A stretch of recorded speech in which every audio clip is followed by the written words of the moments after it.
À 600 km seulement des côtes de Provence, l'Algérie offre le plus bel exemple de ce que peut notre génie national quand il s'attache à une œuvre de civilisation et d'humanité. En Oranie, son action s'est révélée particulièrement efficace, puisque c'est là, pour reprendre le mot du poète, qu'il a recréé la terre après Dieu. On accède à Oran par 2 voies maritimes également importantes. La première à son point de départ à Marseille, la seconde à Port-Vendre. Ce petit port pittoresque est situé en droite ligne sur la route France-Algérie, de là sa prospérité actuelle.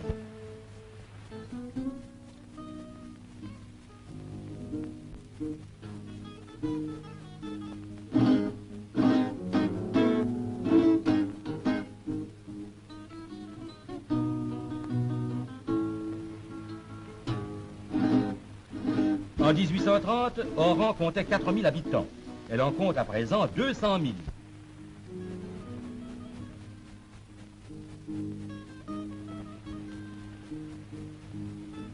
Comme à l'époque de la conquête, elle s'étale au pied de la montagne de Santa Cruz. Mais les lourds canons qui encombraient alors les quais ont aujourd'hui fait place à une multitude de tonneaux et de marchandises diverses qui soulignent l'essor prodigieux de son activité économique. Ces vieux faubourgs ont conservé toute leur originalité.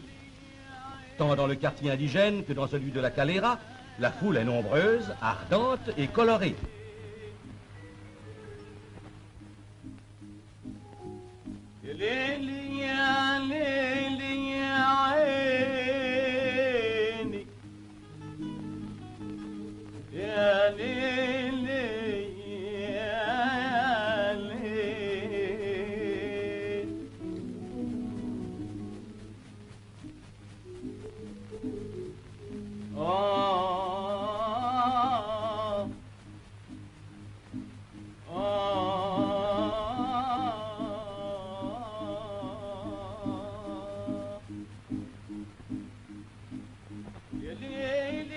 Toutes les races méditerranéennes s'y coudoient.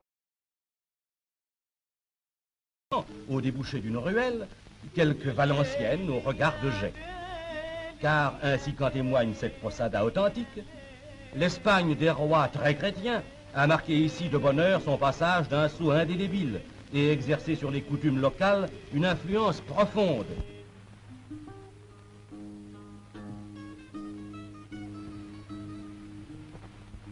Que nous retrouvons d'ailleurs dans l'architecture de certaines maisons, dont la conception évoque parfaitement les plus beaux spécimens de l'art hispano-mauresque.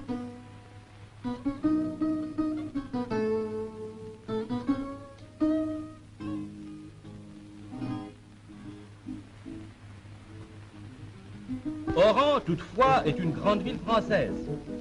Par son aspect, elle fait souvent songer à Marseille ou à Nice.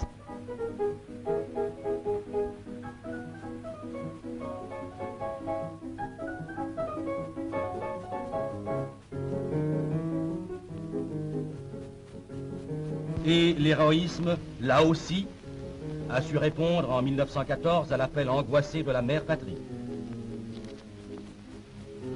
Ville moderne, Oran a réalisé pour les besoins de sa population des constructions d'un style hardi. En pleine croissance, elle s'élargit sans cesse. Parallèlement à tous ces travaux, l'œuvre sociale se développe sur un plan rationnel.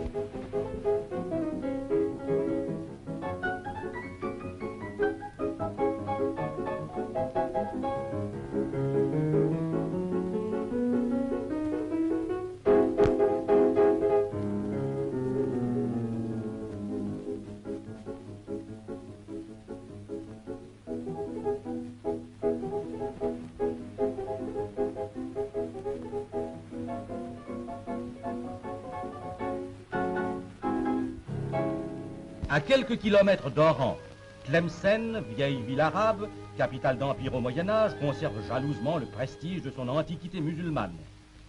Bien située dans une région élevée, fraîche, peuplée d'arbres et d'oiseaux, elle se flatte de posséder les plus beaux jardins de l'Afrique du Nord.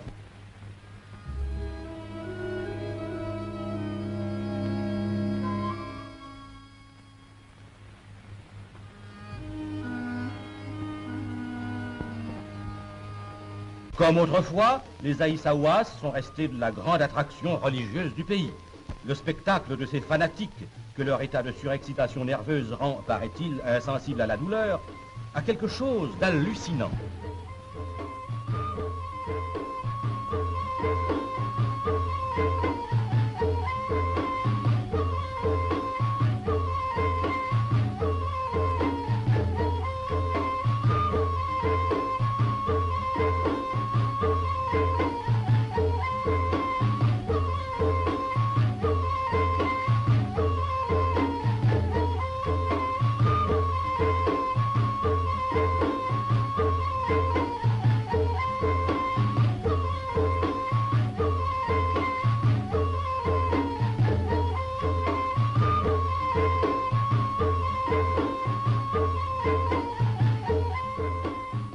Foyer d'études coraniques très important, Tlemcen a gardé de son passé religieux quelques vestiges architecturaux dont elle est fière.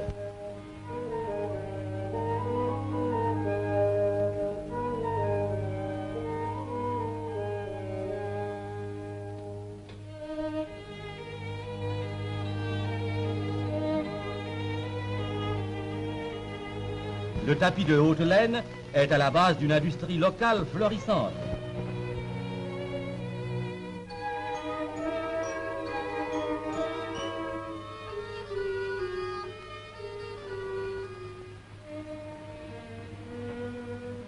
Les environs de Tlemcen ont un charme si particulier, la nature y est si riche, qu'ils séduisent immanquablement le visiteur surpris de cette magnifique révélation. Sidi Bel Abbès, la Légion étrangère.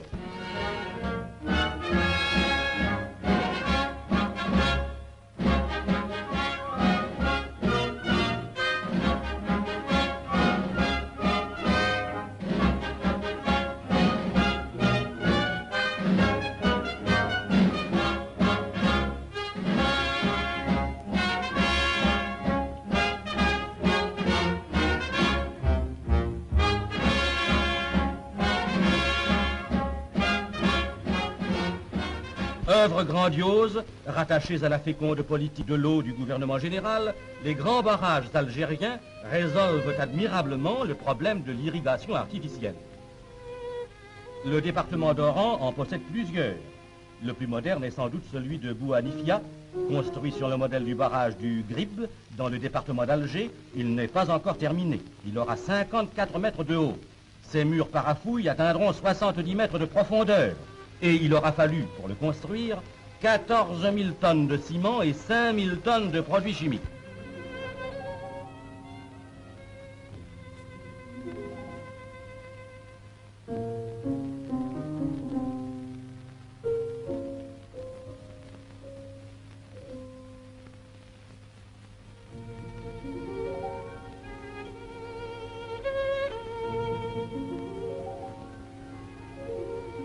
Le déversoir, ouvrage gigantesque susceptible d'évacuer 5500 mètres cubes d'eau à la seconde, représentant pour l'Algérie une dépense de 1,2 milliard de francs, permettant une réserve de 700 millions de mètres cubes d'eau et l'irrigation de 100 000 hectares.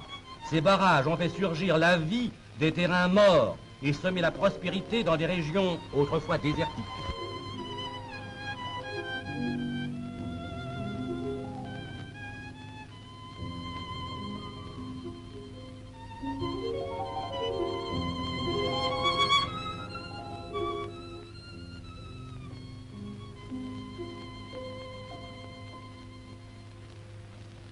La vigne occupe en Oranie une place de choix et constitue sa principale richesse. C'est que l'Algérie peut, à elle seule, servir de cave à l'Europe. Traitée selon des procédés modernes, bénéficiant d'un climat idéal, sa production vinicole est sans doute très abondante, mais elle se signale surtout par l'excellence de ses crus, dont beaucoup sont au moins comparables aux meilleurs crus de la métropole. Aussi, la clientèle est-elle nombreuse et l'exportation très florissante. La prospérité d'Oran se reflète tout entière dans l'extraordinaire activité de son port, l'un des plus fréquentés et des mieux outillés de la Méditerranée.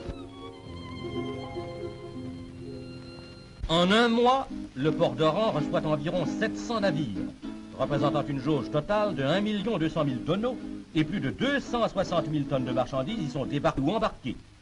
C'est dans ces chiffres que s'exprime le mieux le brillant résultat de la colonisation française.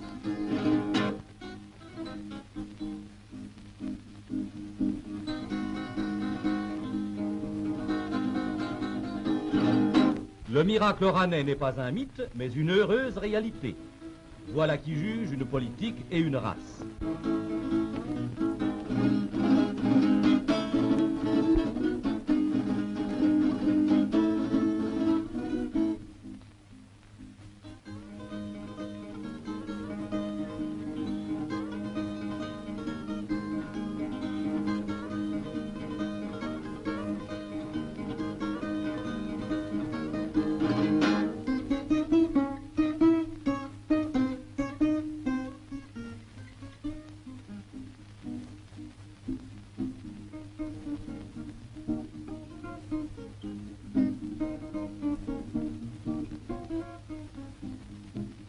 Et sur le pont du navire qui le ramène dans la métropole, le voyageur ne verra pas sans une certaine mélancolie s'estomper dans le clair-obscur du jour finissant les dernières lueurs de cette apparition divine qu'est la terre algérienne.